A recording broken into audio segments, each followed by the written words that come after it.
되는데요. 네네. 이렇게 척추가 틀어지게 되면은 척추를 둘러싸고 있는 신경, 그다음에 근막, 혈관 이런 조직들이 자극이 되면서 척추에 붙어 있는 근육과 인대들도 오랫동안 긴장되고 뭉쳐져서 정상적인 기능을 하지 못합니다. 그렇게 되면은 결국은 유연성이 떨어지기 때문에 척추 질환으로 이어지게 되는데요. 네. 이제 추나요법은 이렇게 이런 문제들 때문에 문제가 생긴 척추를 다시 배열을 바로 잡아서 이런 기능들을 정상적으로 환원시켜서 효과를 내는 그런 방법이라고 보시면 됩니다. 네. 그래서 옆에 지금 논문을 보시면은 네. 비급성 요통을 관리하기 위해서 이제 추나요법을 사용한 건데요. 비급성 요통, 그러니까 빠르게 갑자기 나타난 요통이 아니라 조금 오랜 시간 동안 있었던 요통에 대해서 추나요법을 사용한 경우인데 네. 추나요법을 일반적인 처치와 함께 사용한 그룹, 그다음에 추나요법을 사용하지 않고 일반적 처치만을 한 그룹을 나누어서 이제 연구를 했더니 네. 추나요법을 같이 병행을 한 그런 그룹에 있어서 통증도 많이 감소되었고요. 그다음에 이 요추의 기능도 많이 개선이 되었고, 그다음에 삶의 질 자체가 많이 더 나아진 이런 결과들을 보여준다고 합니다. 네. 그러니까 만성적으로 이렇게 요통이 있을 경우에 추나 치료랑 병행을 하게 되면 더 좋다 이렇게 생각하면 될까요? 예, 맞습니다. 그렇군요. 자, 다양한 척추 질환 치료법들을 설명해주고 계신데 이런 관련 논문으로 이제 증명을 하면서 함께 네. 얘기를 나누니까 더 믿음이 가는 것 같은데요. 원장님 전 잠깐 궁금해진 게 사실 이제 그 아침에 자고 일어나면은 이제 몸을 좀 비틀면 우드득 소리 나잖아요. 네네. 정말 시원하잖아요. 그 느낌이 좋아서 이걸 좀 더 적극적으로 하는 사람들도 많이 있는 것 같은데 네네. 이거 괜찮을까요, 원장님? 그렇게 하는 것들이 이제 기본적으로 아침에 그냥 가볍게 하시는 건 문제가 없는데요. 네. 너무 과하게 내가 그 소리를 어떻게든 내겠다. 맞아요. 이렇게 해서 하시는 경우에는 오히려 척추 관절에 부담을 주고 무리를 줄 수 있습니다. 그래서 가볍게 몸을 틀었을 때 나타난 소리는 뭐 그것까진 나쁘지 않지만요. 네네. 일부러 소리를 내기 위해서 너무 과하게 몸을 틀거나 하는 것은 좋지 않습니다. 그러니까 소리를 내게 하기보다는 가볍게 스트레칭을 해준다 이렇게 생각을 하시면 좋을 것 같아요. 맞아요. 스트레칭을 하다가 소리가 나는 정도는 뭐 큰 문제는 없다. 네. 하지만 집에서 서로 이제 목 돌려주시고 그러면 정말 큰일 난다는 거 명심하셔야겠습니다. 자, 그리고 또 이제 척추 질환의 치료법의 그 하나로 한약이 있는데 사실 우리가 한약이라고 하면 어떤 그 체력 증진, 네. 뭐 면역력 강화 이런 목적으로만 쓰는 것 같지만 이런 척추 질환에도 한약이 쓰인다고 하거든요. 자, 이종호 원장님 이게 어떤 원리로 도움이 되는 건가요? 척추 질환에 한약 치료가 참 도움이 많이 되는데요. 크게 세 가지 말씀드리면 먼저 염증 치료, 그리고 근육 강화, 그리고 사실 그 뼈 강화 이렇게 세 가지를 도움을 줄 수 있거든요. 네. 먼저 척추 부위의 염증을 치료해서 직접적인 통증과 부종을 줄이는 데 도움이 있어요. 이게 가장 대표적인 효과고요. 그리고 해당 부위의 근육과 인대를 복구할 수 있게 도와줘서 척추가 정상적인 배열을 할 수 있게 돕는 효과가 있고요. 그리고 뼈와 연골에 좋은 성분을 넣어서 뼈와 연골을 복구시켜서 전반적인 퇴행성 변화를 늦추는 데 도움이 되는 효과를 발휘할 수 있습니다. 네. 네, 그러니까 척추 질환의 지금 한약 치료 방법에 대해서 이야기를 해주셨는데 논문으로도 이게 또 입증이 됐다고 하더라고요. 네. 그래서 네. 자, 그러면 이 척추 질환에 대해서 지금까지 이야기를 치료 방법에 대해서 한번 나눠봤고 뭔가 이 치료도 중요하지만 또 생활 습관도 굉장히 중요하지 않을까라는 생각이 듭니다. 자, 평소에 어떤 습관을 유지해야 통증에서 자유로워질 수 있을지 최 원장님 설명 부탁드리겠습니다. 이제 아무래도 원인과 관련돼서 여러 가지로 생활에서 관리를 해주게 되면은 척추 질환을 잘 오지 않게도 할 수 있고요. 그다음에 현재 있는 척추 질환을 조금이라도 가볍게 할 수 있는데요.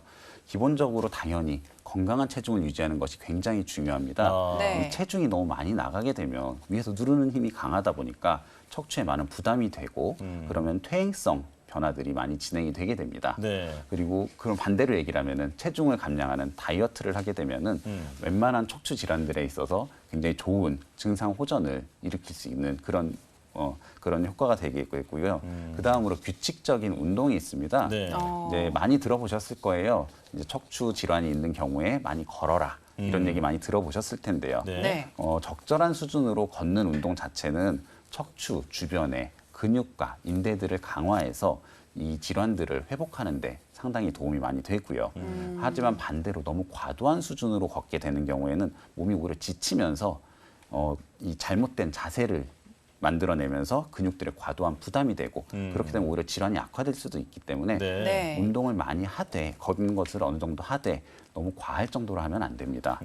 그 다음으로는 또 운동 중에서는 코어 운동, 흔히 코어 근육이 중요하다는 얘기 많이 들어보셨을 네. 거예요. 네. 코어 근육이라고 하는 것들은 이 허리를 둘러싸고 있는 근육들을 이야기하는데요. 이 허리를 둘러싼 이 근육들을 강하게 하는 플랭크, 뭐 브릿지, 크런치 이런 운동 아마 들어보셨을 텐데 네. 이런 운동들을 통해서 코어 근육이 강화되면은 척추가 충분히 튼튼하게 바로 설 수 있습니다. 그리고 당연한 얘기지만 올바른 자세가 굉장히 중요한데요. 그럼요. 네. 올바른 자세에서 사실은 지금 이 그림에도 앉아 있는 자세가 나와 있는데 사실은 기본적으로 앉아 있는 자세 자체가 허리에는 부담이 좀 있는 편입니다. 그래요. 오히려 서 있거나 누워 있는 것이 허리에는 부담이 적은 편이고요. 그래서 제가 환자분들께 한 번에 너무 오랜 시간 앉아 계시지 말라는 말을 정말 많이 하게 됩니다. 그리고 앉는 경우에는 의자에 엉덩이를 가장 뒤로 깊숙이까지 넣어서 앉는 것이 좋고요. 네. 다리 꼬는 것은 굉장히 안 좋은 자세입니다. 그래요. 네. 그리고 우리가 요즘은 이제 모니터를 보면서 일을 많이 하게 되는데요. 네. 네. 모니터를 보면은 몸을 바로 세우고 눈을 정면을 봤을 때 모니터의 중간 정도가 들어오게 되면은 아주 좋습니다. 네. 그리고 금연이 또 굉장히 중요합니다. 네네. 이 금연은 아까도 말씀드렸지만 흡연이 뼛속 칼슘량을 줄이면서 뼈를 약하게 하기 때문에 금연하는 것이 굉장히 좋은 생활관리법이라고 보시면 됩니다. 네. 네. 지금 건강한 체중 유지 그리고 규칙적인 운동, 올바른 자세, 금연을 말씀해 주셨는데 아마 금연은 그 척추에 어떤 직접적인 연관이 없는 것 같아서 간과하는 분들이 많았을 것 같아요. 네, 그러게요. 이제 원장님의 말씀을 잘 이제 기억을 하시고 반드시 금연을 하셨으면 좋겠습니다. 자, 그리고 이제 척추 질환의 다양한 치료법부터 생활관리법까지 오늘 설명을 쭉 들어봤는데 이걸 다시 한번 화면으로 정리해 봤습니다. 함께 보시죠.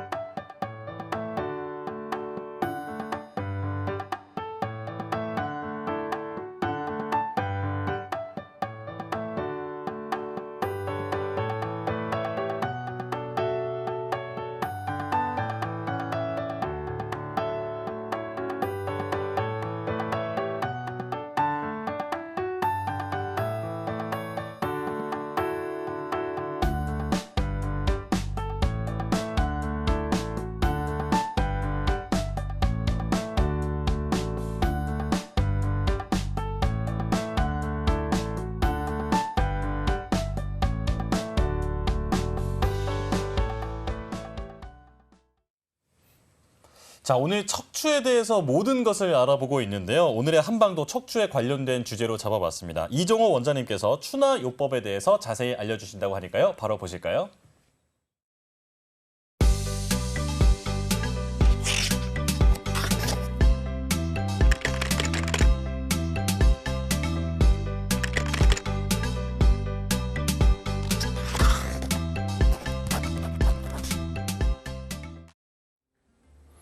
안녕하세요. 오늘의 한방 이종호 원장입니다. 오늘은 추나요법에 대해서 설명해드리고자 합니다. 추나요법의 추는 미일 추자고 나는 당길 나자입니다. 몸의 척추 관절을 밀고 당겨서 경직된 근육을 풀어서 뼈의 정렬을 맞춰서 균형을 맞추는 한의학적인 수기치료법인데요. 추나요법은 척추에 대해서 척추의 신경과 척추에 관련된 근육을 풀어주는 치료법입니다. 다음을 보시면 추나요법의 치료 범위를 설명해 드리겠습니다. 추나요법은 척추신경 전체에 걸쳐서 치료 범위를 설정하고 있는데요. 척추신경과 관련된 뼈 관절들, 그리고 근육과 인대들, 그리고 신경계, 혈관계에 이르는 넓은 범위를 치료하는 데 도움이 됩니다. 특히 척추의 구조적, 기능적인 문제를 불균형을 개선해서 질병을 치료하는 데 도움을 주는 효과를 갖고 있습니다. 다음으로는 추나요법의 종류를 설명해 드리겠습니다. 추나요법의 종류는 급여에서 단순추나 복잡추나로 나누는데요. 실제로는 경근추나 정골추나라는 이름으로 나누고 있습니다. 경근추라고 하는 거는 저는 단순추나에서 많이 시술을 하고 있는데요. 환자분들의 뭉친 경근과 경혈을 손이나 팔꿈치, 팔로 직접 마사지하듯이 풀어내는 기법입니다. 할 때는 조금 아프고 그렇지만 집에 가셔서 천천히 좋아지면서 풀리는 걸 느끼실 수가 있고요. 그리고 복잡춘에서 많이 하는 전골춘화는 해당하는 뼈 관절을 직접 검사하고 추나요법을 시행하고 맞춰지는 걸 확인하는 식으로 해서 뼈를 바로바로 맞추는 기술입니다. 이 전골춘화 시에 이제 뼈 소리가 좀 날 수가 있는데요. 뼈 소리가 나지 않아도 잘 들어가는 거니까 편하게 받으시면 됩니다. 그 다음으로는 추나요법과 체형 교정에 대해서 설명을 해드리겠습니다. 이 추나요법을 하면 자연스럽게 척추가 맞아지니까 체형 교정이 되는데요. 한번 머리부터 설명을 드리면 안면 비대칭이나 일자목, 거북목 환자분들의 경우에 상부 경추나 두개골을 추나요법을 해서 도움을 드릴 수가 있고요. 그리고 어깨가 균형이 안 맞거나 등이 굽었거나 가슴이 한쪽으로 처지는 현상이 있는 환자분들 같은 경우에 하부 경추와 흉추 전체를 교정을 해서 추나요법으로 도움을 드릴 수가 있습니다. 그리고 척추가 전반적으로 휘는 분들이 계세요. 이런 분들 같은 경우에는 추나의 전골추나 기술 중에서 여러 개의 뼈를 한꺼번에 넣는 기술이 있는데 척추를 전반적으로 휘어진 걸 펴주고 척추 사이의 간격을 확보하는 추나요법이 있습니다. 그리고 골반이 틀어진 분들이 계시는데 아무래도 산후조리나 산후에 힘드신 분들 같은 경우에 요추 하부 5번 뼈와 청골뼈 그리고 엉덩이뼈, 장골뼈를 맞춰서 골반을 맞추는 추나요법이 있습니다. 그리고 엉덩이가 납작해진 분들도 장골, 엉덩이뼈를 맞춰서 도움을 드리면 좋을 것 같습니다. 그 다음 그림 보시면요. 이 무릎에도 추나요법이 있는데 환자분들이 척추에만 추나요법을 하면 무릎이 좋아지는지 많이 물어보시거든요. 근데 이 무릎을 지배하는 요추 2번, 3번, 4번 뼈에서 오다리, X다리를 교정하는 데 도움이 되는 추나요법이 있어서 회복에 도움이 되고요. 그리고 발의 기능 부전이나 보행장애 같은 경우에도 이제 요추 5번 뼈랑 청골을 맞춰서 회복에 도움을 줄 수 있게끔 하는 기술들이 있습니다. 다음으로는 추나요법이 도움이 되는 질환들을 설명해 드릴 건데요. 아무래도 이 척추 디스크 질환에서 퇴행성 변화로 인해서 생기는 디스크 질환엔 도움이 됩니다. 많은 환자분들이 퇴행성 변화로 많이 힘드신데요. 목 디스크, 허리 디스크, 척추관 협착증 등의 디스크 퇴행성 질환에 도움이 되고요. 자세 문제에서 거북목, 일자목, 그리고 구분 등 일자허리, 그리고 척추 측만증 이런 부분에서 자세 교정에서 도움이 됩니다. 그리고 근골격계 질환에서 어깨랑 무릎 질환인데요. 이 어깨를 지배하는 흉추신경들이 존재해요. 그래서 그 해당 분절들을 맞춰서 어깨에 도움이 되게끔 어깨의 순환이 잘 되게 흉추를 맞춰서 도와주는 기술들이 있고요. 무릎 질환 같은 경우에 앞서 말씀드렸다시피 무릎 질환 치료를 위해서 요추 2번, 3번, 4번을 교정해서 무릎의 순환을 도와주는 치료들이 있습니다. 그리고 이제 각종 염자들 있죠. 갑자기 삐고 갑자기 아프고 이런 것들에 대해서도 추나요법이 도움이 되죠. 왜냐하면 갑자기 삐었을 때 염증이 생기면 그 염증들이 뼈가 잘 정렬이 되면 흡수가 잘 되는 경향성을 보이거든요. 그래서 염자에도 추나가 도움이 되고요. 이제 마지막으로는 근골격계가 아닌 질환 환자분들이 계세요. 뭐 두통, 불면증, 소화불량, 변비, 생리통, 생리불순, 임신 출산 관련된 증상들인데 이 두통과 불면증만 하더라도 경추부의 순환과 밀접하고 내장들과 밀접하게 관계가 있거든요. 추나요법을 통해서 척추를 재정렬하면 뼈들이 맞춰지면서 두통이나 불면증의 증상 완화에 도움이 되는 경우가 많고요. 소화불량이나 변비 같은 경우에는 아무래도 복부, 흉추랑 요추와 관련된 부위들의 치료를 통해서 장기들의 기능을 회복되게끔 도와주면 소화불량이나 변비가 좋아지는 경우도 있습니다. 그리고 생리통이나 생리불순은 골반 교정을 통해서 도움을 드리고 있습니다. 다음으로는 일상생활 속에서 추나요법이 필요한 사례인데요. 아무래도 제일 먼저 생각나는 게 탁구, 테니스, 골프처럼 한쪽으로 스윙하시는 분들, 그리고 사무직 분들 항상 이렇게 고개 숙이고 일하시잖아요. 거북목 앉아서 일하시는 분들, 그리고 힘든 일 하시는데 허리를 숙여서 힘을 쓰시는 분들 같은 경우에 추나요법이 도움이 되는 사례들이 있고요.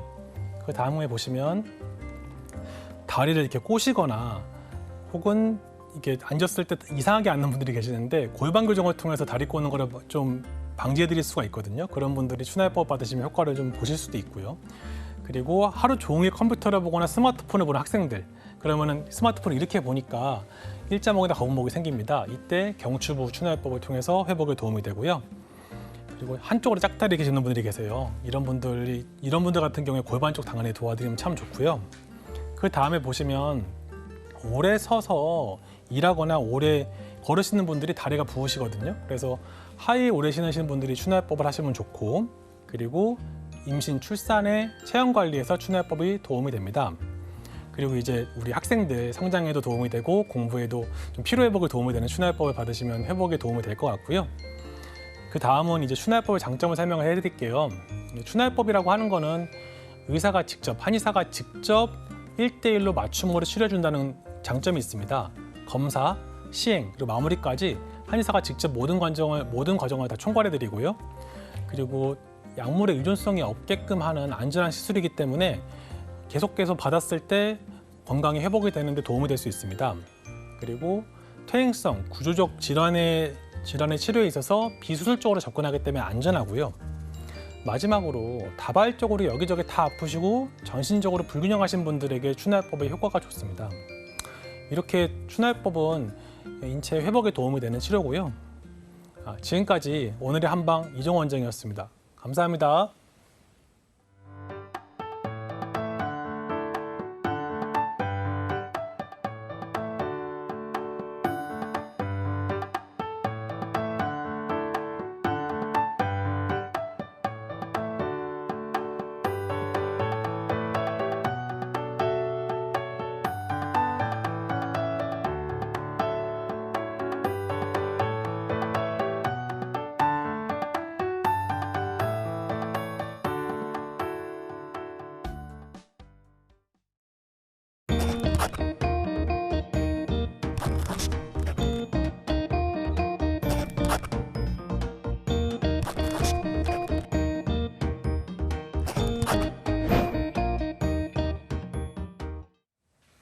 네, 오늘은 이종호 원장님과 함께 추나요법에 대해서 한번 들어봤습니다. 저는 뭔가 소리가 나야지만 이게 잘 치료를 받고 있구나라는 생각이 들었는데 소리가 나지 않더라도 척추의 정렬은 잘 이루어지고 있다는 점, 무엇보다 중요한 건 숙련된 한의사에게 받는 게 중요하다는 점 기억하시기 바랍니다. 네, 맞습니다. 자, 여의보감 오늘 저희가 준비한 소식은 여기까지입니다. 저희는 내일 이 시간 더 알찬 건강 정보와 함께 돌아오겠습니다. 시청해주신 여러분 고맙습니다.